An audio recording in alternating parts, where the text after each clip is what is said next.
Olá, o Direito Sem Fronteiras de hoje vai falar desse tempo de polarização que o mundo vive e em mais de um sentido.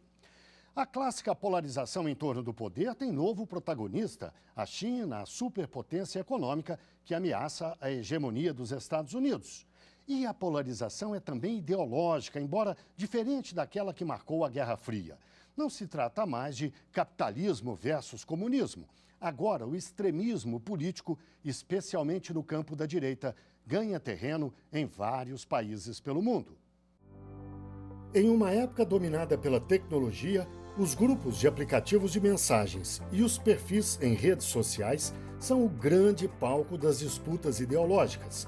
Mas a polarização transborda também para as ruas de todo o Brasil em manifestações pelo menos uma vez por mês. E o fenômeno, claro, não é exclusividade brasileira. A Hungria e a Polônia, por exemplo, vivem momentos de excitação política marcada pelo extremismo de direita. E outros países pelo mundo, mesmo quando democráticos, também enfrentam a polarização. O Instituto Ipsos, que faz pesquisas de mercado, fez um levantamento em 27 países, inclusive o Brasil, e constatou que 76% das pessoas acreditam que as sociedades em que vivem estão divididas.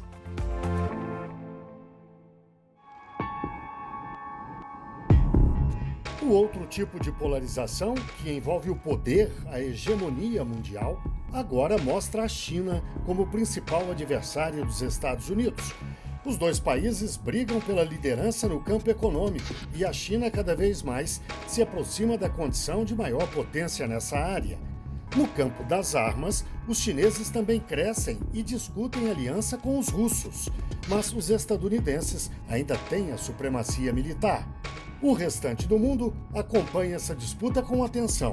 Os desdobramentos vão definir todo o século XXI. E para falar deste assunto, vamos conversar online com Alexis Turíbio, professor titular e diretor da Faculdade de Ciências Econômicas da Universidade do Estado do Rio de Janeiro, a UERJ.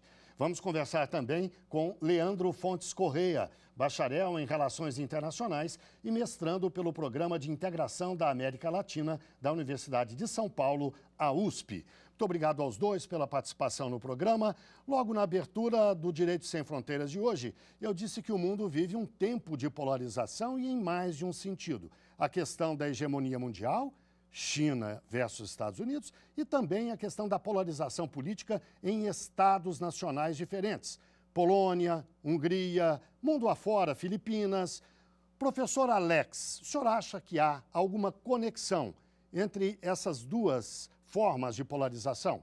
Na verdade, essa conexão ela é muito dispersa, digamos assim. A gente pode imaginar que essa questão da luta por hegemonia tem uma origem que é fundamentalmente econômica e, obviamente, com consequências políticas e de política internacional, sobretudo, mas ela também pode deixar rastros do ponto de vista de evolução econômica de países, de evolução socioeconômica de países que tragam a possibilidade de ascensão desses movimentos de ultradireita que a gente está visualizando. No caso brasileiro, eu não consigo fazer essa conexão imediata, porque a gente tem uma situação hoje que é resultado de um processo de golpe parlamentar, midiático, que a gente inicia a partir de final de 2015 e que tem uma relação direta com a imposição de um modelo neoliberal que não era aceito pelo então governo que foi eleito. Isso não tem conexão direta, para mim, imediata, com esse novo embate, digamos assim, de hegemonia, com o enorme crescimento da China, sobretudo a partir do início do século XXI, que fez com que esse país se tornasse, sim, um possível inimigo, digamos assim, da hegemonia norte-americana, que estava fortemente assentada, sobretudo depois da crise dos países do leste europeu, no final dos anos 80 e início dos anos 90. Então, essa estabilidade, digamos assim, hegemônica passa a ser mais abalada pelo enorme crescimento da China e, sobretudo, mais uma vez, a partir do século XXI. Professor Leandro, o senhor vê conexão entre essas duas formas de polarização que a gente citou? Eu concordo com a análise do professor Alex, mas, por outro lado, eu vejo que há uma nítida estabelecimento de relação e interface entre o âmbito internacional e o nível doméstico, ao passo que muito do nosso processo histórico de formação econômica e política não tem a ver com questões endêmicas, tem a ver com questões que são exógenas ao nosso território, que se formam dentro de uma ideologia internacional e que é assimilada através de um projeto político nas nossas instituições públicas nacionais, né? Então, a assimilação desse projeto que não nasce aqui, nasce fora do nosso contexto e é assimilado de forma errônea, muitas vezes de forma torpe, ele diz muito sobre essa relação que se estabelece entre o nível doméstico e o nível internacional. Então, esse núcleo propulsor de muitas políticas e ideologias é sustentado, sim, pelo sistema internacional, né? E aí esse sistema internacional ele vai oferecer apoio e suporte a esses regimes, esses governos e esses projetos políticos que vão ascender, principalmente aqui quando a gente analisa a América Latina, né? Então, há uma grande distinção, assim, de apoio e alinhamento dos estados, o suporte que esses estados vão receber em determinados momentos. Então, por exemplo, na Onda Rosa, né, que foi a ascensão dos governos de esquerda ou minimamente progressistas aqui na América Latina, houve um apoio do sistema internacional muito diferente do que é a Onda Azul agora, né? Principalmente a partir de 2015, com o governo do Macri, depois o golpe da presidenta Dilma. Então, a gente vê como a comunidade internacional sustenta projetos políticos ao nível nacional. Há uma tendência de virada de mesa, ou pelo menos de mudança de rumo na América Latina, especialmente? Na América Latina, não tenho dúvida. É uma tendência que vem crescendo. Ela se inicia com a tentativa de golpe, na verdade, a formalização do golpe na Bolívia, né? E aí a retomada do poder a posteriori com o extermínio daqueles golpistas na Bolívia, a vitória da esquerda do kirchnerismo novamente na Argentina também é um indício bastante importante.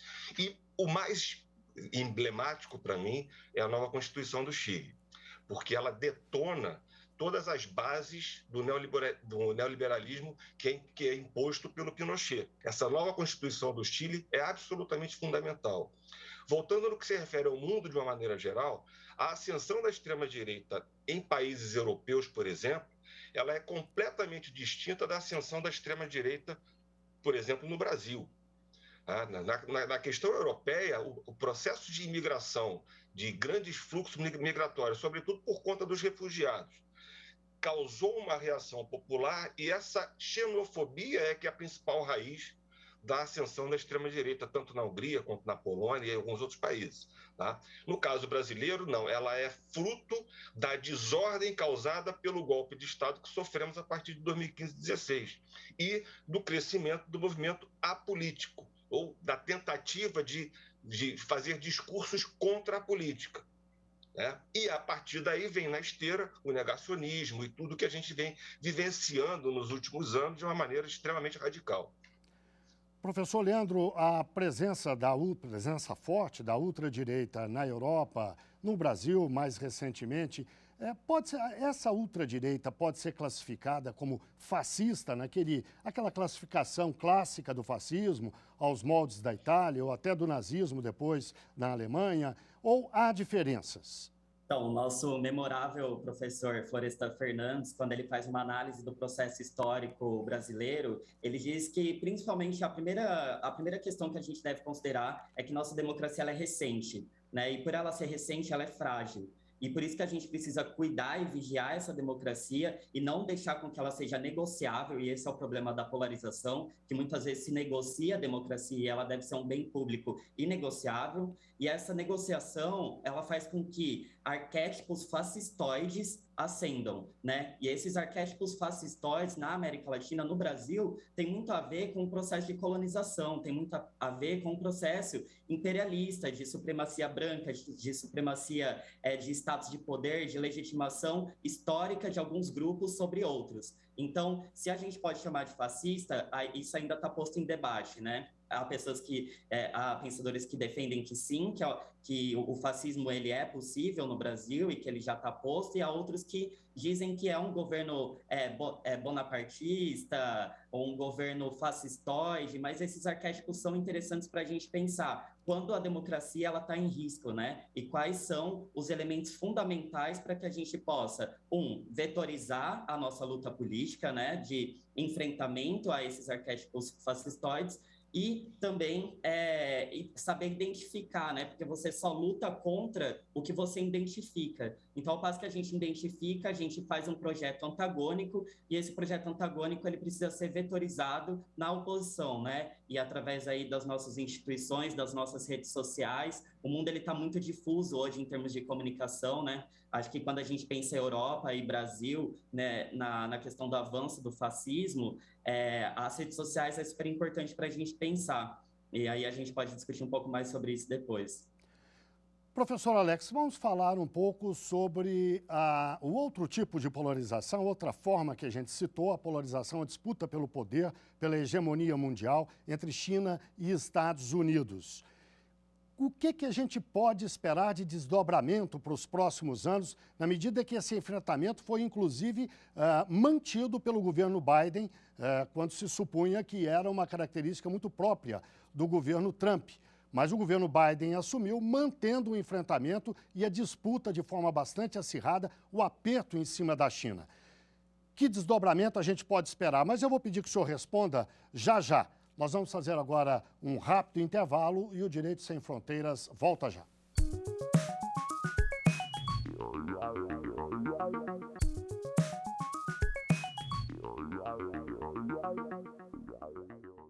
O Direito Sem Fronteiras está de volta. Hoje falamos da nova fase de polarização a que o mundo assiste. O enfrentamento político internamente nos países é cada vez mais forte, marcado por extremismos. E a polarização se manifesta também no campo econômico, na disputa pela liderança mundial entre a China e os Estados Unidos. Os nossos convidados são o professor Leandro Fontes Correia, bacharel em Relações Internacionais e mestrando pelo Programa de Integração da América Latina da Universidade de São Paulo, a USP. E também Alex Toribio, professor titular e diretor da Faculdade de Ciências Econômicas da Universidade do Estado do Rio de Janeiro, a UERJ. Professor Alex, no bloco anterior eu deixei uma pergunta no ar para o senhor responder agora. Essa polarização que o mundo vive, China e Estados Unidos, a disputa geoestratégica pela hegemonia, pela liderança mundial, que desdobramentos a gente pode esperar disso para os próximos anos? Primeiro, contextualizar essa questão, né? Porque, na verdade, o que está em jogo é um enorme crescimento e potencial de continuar crescendo da China, né, crescimento não só econômico, como crescimento das suas relações internacionais, relações com outros países. Todo o movimento de política externa da China é abrangente nesse sentido, fazendo grandes acordos com vários países, fez acordo com o Irã, fez acordo com vários, são acordos de grande magnitude, acordos de investimento externo direto de grande proporção, de infraestrutura, com trocas bem definidas, enfim. Então, é uma expansão que se dá de uma maneira completamente diferente daquela expansão hegemônica que o mundo presenciou com a expansão norte-americana, com a expansão dos Estados Unidos, né? Foi uma expansão muito mais voltada pela questão econômica, sim, mas também pela imposição militar, pelas práticas imperialistas que se desenvolveram ao longo desse processo, pelo domínio das instituições multilaterais que são criadas e no momento em que os Estados Unidos estão com a faca e o queijo na mão, que é o pós-Segunda Guerra Mundial. Então, todas essas instituições multilaterais que foram ali criadas, o Fundo Monetário Internacional, o Banco Mundial, o GATT, que depois se torna a OMC, todas são criadas num momento de fortíssima hegemonia norte-americana e são usadas a seu favor. No caso da China, a sua ascensão, principalmente depois que a China entra na OMC, no início do século XXI, ela só vai ser sentida pelo resto do mundo, e principalmente pelos Estados Unidos, quando esse crescimento que todo mundo falava, agora acabou o fôlego, vai voltar a crescer a níveis razoáveis, isso praticamente some quando a China vai ocupando espaços cada vez mais importantes no mundo. E a ideia do BRICS, inclusive, era de substituir algumas dessas instituições multilaterais criadas no âmbito de Bretton Woods lá no século XX, né, no pós-Segunda Guerra Mundial, por instituições do próprio BRICS.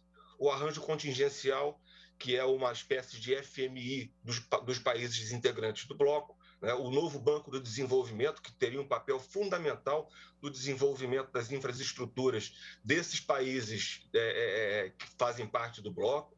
Enfim, isso vai mudando a composição geopolítica. E aí a reação dos Estados Unidos foi uma reação, primeiro, de embargo comercial. A China aparentemente absorveu com muita tranquilidade esse golpe, esse soco dado pela política externa americana e pela política comercial. Ela conseguiu se reimpor nas relações internacionais, não teve grandes consequências do ponto de vista do seu crescimento, da sua capacidade de crescer e de se envolver com outros países. E a partir disso, o que a gente está vendo é que também está sendo colocado em jogo as formas diferentes de você lidar com um problema socioeconômico e político. A China tem uma forma completamente diferente de conduzir a sua economia. Ela se autodeclara um país comunista, né? Isso está definido no socialismo à moda chinesa, como eles próprios se definem. E isso também é um embate, porque é uma forma de você entender como que as forças produtivas são formadas e como que o processo de acumulação pode ser colocado. Isso pode ser um exemplo, inclusive, de novos acordos com outros países. Então, há também um embate que tem uma característica, digamos, ideológica, não necessariamente uma característica ideológica, como a gente presenciou naquele momento da chamada Guerra Fria, mas também uma característica ideológica. Então, existem vários flancos de análise, várias possibilidades de análise, né, para que essa disputa hegemônica seja dada. Hoje, fica muito claro que a China consegue absorver bem os golpes. O seu principal obstáculo hoje seria a produção de chips especiais, e ela está com um enorme esforço interno para substituir a importação desses chips, ou seja, é todo um processo de desenvolvimento interno que pode levar a China, sim, a uma posição hegemônica. Mas o que vai acontecer efetivamente depende de vários outros fatores, inclusive fator bélico. E isso, nesse sentido, vai envolver também a Rússia. Não só por ser participante do BRICS, mas porque é uma potência militar. Uma associação China com Rússia nesse novo mundo, digamos assim, pode ser fatal do ponto de vista dessa discussão de hegemonia, de nova hegemonia que a gente possa encontrar no mundo daqui para frente. Concordo com a análise do professor e apenas acrescentaria que depois da Guerra Fria, né, desse esmorecimento da bipolaridade no sistema internacional, a China ela passa a ocupar lugares dentro dessa nova reorganização do sistema internacional, que passa a ser multipolar, né, e não só mais bipolar, multipolar ao entorno de regionalismos, de instituições regionais e acordos bilaterais ou multilaterais. E a China ela passa a ocupar alguns vácuos que os Estados Unidos foi deixando, né? Então, na década de 80, 90, ou mesmo desde a década de 60, né, os Estados Unidos ele levou muito da sua atenção à América Latina. Depois ele reorientou a sua agenda de política externa para o Oriente Médio. E aí a China, então, ela vê uma oportunidade na América Latina, né, de ocupar uma espécie de vácuo político deixado pelos Estados Unidos, e a América Latina, por sua vez, ela vê na China uma oportunidade de crescimento também. Então, o boom das commodities, né, no início dos anos 2000 na América Latina, principalmente para o Brasil, foi uma janela histórica que a China propiciou para a gente, né? Então, o crescimento da renda nacional, ele se deu a partir dessa exportação de commodities para a China. Como que isso vai ficar agora no presente e no futuro, né? Vai depender da nossa agenda regional, se vai haver um alinhamento maior em torno do Mercosul, por exemplo, né? O Mercosul, a gente está agora no marco dos 30 anos da instituição e a gente vê projetos de flexibilização do bloco, né? Então, a nossa tarifa externa comum, ela tem sido reiteradamente questionada, principalmente pelo governo do Uruguai. O governo do Uruguai, essa semana, já anunciou também que está fechando um acordo bilateral com a China, extra-Mercosul, e isso é super preocupante, né? Porque a América Latina ela só tem um poder de barganha no sistema internacional e, inclusive, com a China, que é um gigante mundial, se a gente poder negociar em bloco, se a gente poder unir forças econômicas para barganhar nesse comércio internacional. Eu acho que é muita ingenuidade do Uruguai achar que um país que representa, por exemplo, 3% da economia do Brasil vai conseguir fazer grandes negociações favoráveis a ele com a China, né? Então, essa agenda agora ela vai começar a se definir, principalmente a partir do ano que vem, se na América do Sul aqui a gente vai conseguir se alinhar em torno do Mercosul, ou se o Mercosul ele vai acabar, né? Se ele vai se flexibilizar por completo e mesmo a agenda econômica vai aí se esmorecer, e se a gente vai conseguir fazer relações bilaterais, o que eu duvido muito, assim, né? Enquanto analista do Mercosul, propriamente dito, a gente tem muito mais potencial enquanto bloco do que enquanto países negociando bilateralmente. E a China, ela tem aqui uma oportunidade, mas a gente também tem uma oportunidade na China. Só que para isso, para que esse aumento da renda nacional seja convertido em importação de capital produtivo, que a nossa industrialização seja incentivada, tem que ter um projeto político coeso, não pode ser a esmo. Tem que ter um projeto político que vai converter essas exportações de commodities e depois em industrialização para os nossos países, né? Então, isso tudo vai começar a se consolidar, eu acredito, mais a partir do ano que vem com as eleições no Brasil.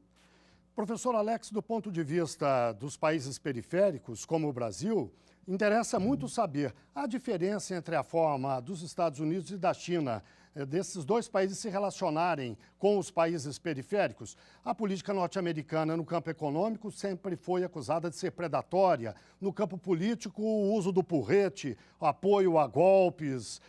Na América Latina, isso é flagrante, faz parte da história desde o fim da Segunda Guerra Mundial, ou até de antes, né? Enfim, há diferenças na avaliação do senhor? A China se comportaria de forma diferente? Há indicações disso? Eu não tenho a menor dúvida que é diferente. É só você ver a expansão hegemônica norte-americana, a expansão bélica dos Estados Unidos, e você vê a imposição de determinadas agendas a vários países, seja pela força, seja por provocação de golpes internos. Essa é a política de expansão dos Estados Unidos historicamente marcada. Eu não conheço nenhum caso em que a China tenha financiado algum grupo rebelde para fazer um golpe de Estado em algum país com que ela tem interesse comercial e financeiro, ou comercial e econômico. Eu não conheço nenhum tipo de intervenção chinesa do ponto de vista de invadir algum país para que esse país seja adequado às suas necessidades de política externa. Então, eu acho completamente diferente. As duas abordagens hegemônicas, se a gente pode tratar assim, elas são completamente distintas. A China tem um processo de abordagem internacional que é a abordagem dos grandes acordos. É a tentativa de entrar com... Obviamente que isso, quem define os seus limites de acordo, como o Leandro bem apontou, são os próprios países e as suas agendas. Para fazer o acordo com a China, tirar o máximo possível desse acordo.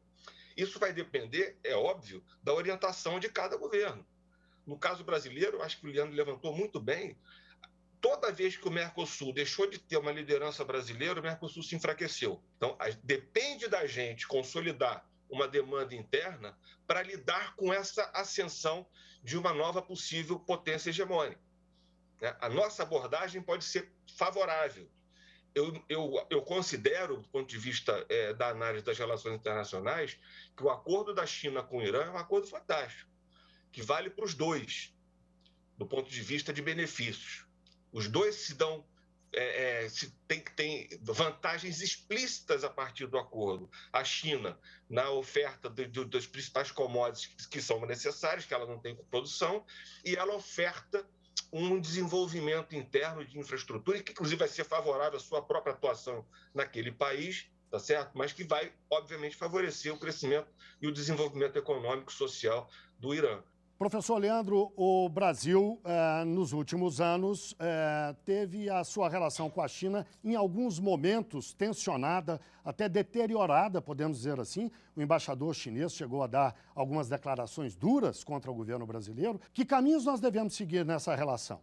Há uma questão histórica e estrutural, né, que claro, é muito mais condizente com a história do Brasil, um alinhamento com potências hegemônicas, por conta de todo um resvalo ainda do processo de colonização, né? Então, a gente tem estruturas muito dependentes, né? A gente tem um capitalismo dependente aqui no Brasil, e a gente fica subserviente a um sistema de produção, uma divisão internacional do trabalho, que muitas vezes nos coloca submissos aos Estados Unidos e a outras potências hegemônicas, mas com relação às relações políticas que vão se travando na contemporaneidade, é importante a gente analisar esse caso da China, porque ele diz muito respeito, e aí é uma interface entre o cenário internacional e o âmbito doméstico. Porque, por exemplo, essa polarização, ela é nefasta para a nossa democracia, ela é nefasta para o nosso desenvolvimento nacional, ao passo que, por um lado, a gente tem a ciência, né? E de outro, a gente tem o negacionismo, tem o obscurantismo de todo um aparato técnico-burocrático ao nível federal.